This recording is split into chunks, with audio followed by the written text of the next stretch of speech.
So what is up, guys? Killerkev today, back with a brand new episode of 5 new console mods to hit the Bethesda.net website this week. This is going to be episode 245 within my series. But without further ado, guys, let's just jump straight into the video. For our first spot within the video is going to be Spooky Wooden Masks, coming in at 2.3 megabytes of a download. This is going to be a port from the nexusmods.com with full permission to come over.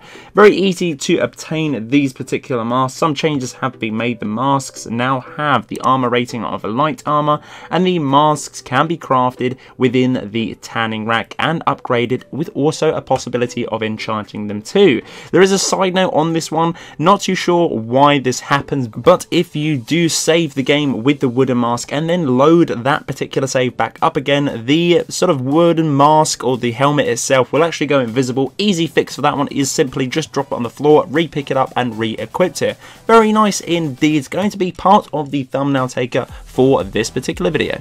But the second spot within the video is going to be Glass Warrior Follower, coming in an incredibly small 1.5 kilobytes of a download. Now there is actually a full lengthy backstory to this particular follower. She does have a nice little bit of lore. If you want to put that into quotations, then go in the description and read up again for a full description of this particular follower. It does come out with a load of different perks as well. Once again, I'll read off a few, not all of them though, because she does have an awful lot of perks as well.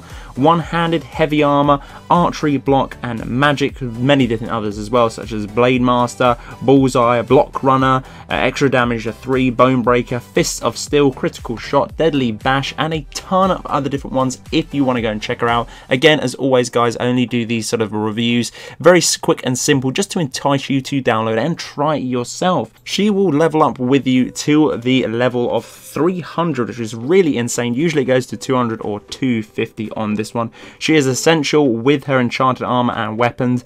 Do not take any of her equipment, just don't. I do believe that is going to be sort of configured within the character. Who knows, it might actually crash the game, if not crash your particular save, and we wouldn't want that to happen. Location on screen now, but once again, if you're struggling to find her, obviously there is a video within the mod author's description on the page. But the third spot within the video is going to be a mod called Goat Realism, coming in at 1.3 kilobytes of a download. This increases the immersion and the realism by making the goats act more like they are real life counterparts. Goats are dangerous creatures in real life, that they are. They've got the sharp little horns and they just seem really sort of agitated constantly and pretty much headbutt you, which is really weird. This mod does change that and affiliates it into Skyrim. Very nice indeed for anyone who does like sort of interaction with animals, if not the wildlife. If you want to bump up that sort of that selection of mods, this would be a great one to pick up. But if you just like goats in general,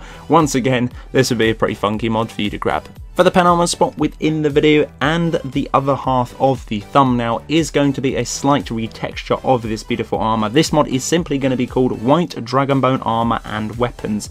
31.5 megabytes of a download, a beautiful retexture of the Dragonbone armor and weapons. This includes the Dragon Plate and Dragon Scale armor, both with the shields and the weapon. All are craftable, upgradable via the workbench. If not of that, you can actually enchant individual pieces and works with all races and genders. Hopefully you guys did enjoy this particular mod. I do believe this mod author is going to be showcased within the following week to do with some of the mods that we will be covering on the channel. If not, hopefully in the future, because some of these retextures are really nice. They are very simplistic, but I do believe that this mod author might be taking requests on slight altercations. So if you want to go and check it out and leave a little comment of your suggestions, go over to the page now and have a little look. And for the last spot within the video is going to be a TLS Project Nextgen mod. There, I do believe there's going to be 4 pieces to this whole entire overhaul to do with the game. We will be covering all of them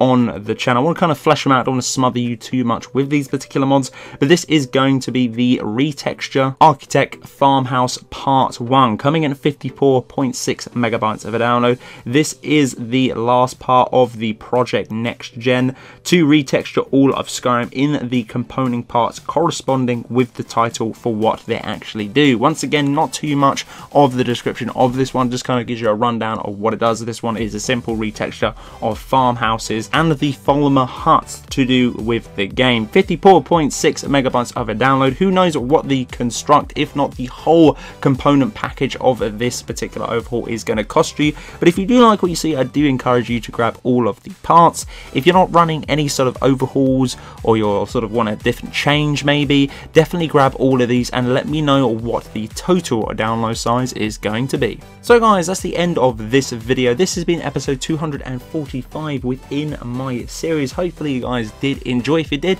I'd appreciate it if you hit this video up with a like. As always, let me know down in the comment section below if you will be grabbing any of the mods that we did showcase within this video. If not, any of my other videos, it would be awesome to let me know what you'll be grabbing throughout the week. Guys, if you're new around here too, click the subscribe button, consider clicking the bell right next to it, so every single time I upload a bit of content to the channel, you get a notification sent to you automatically, which is really goddamn cool. And again, it does help me out. Guys, if you want to help me out even further, let a friend or a family member know about the channel if they're into Skyrim. Who knows, that we are all a community. We want to get the word around. Obviously, modding is a massive part to do with Skyrim, and I hope to see that there is going to be more sort of modding within the future to do with Elder Scroll titles. If not to do with Bethesda, that'd be awesome, maybe a different one, but fingers crossed, I will be covering that if that does happen. So if you want to stay tuned and up to date on that with all the latest mods, click the subscribe, and until the next one guys, Killerkev and Killerkev out.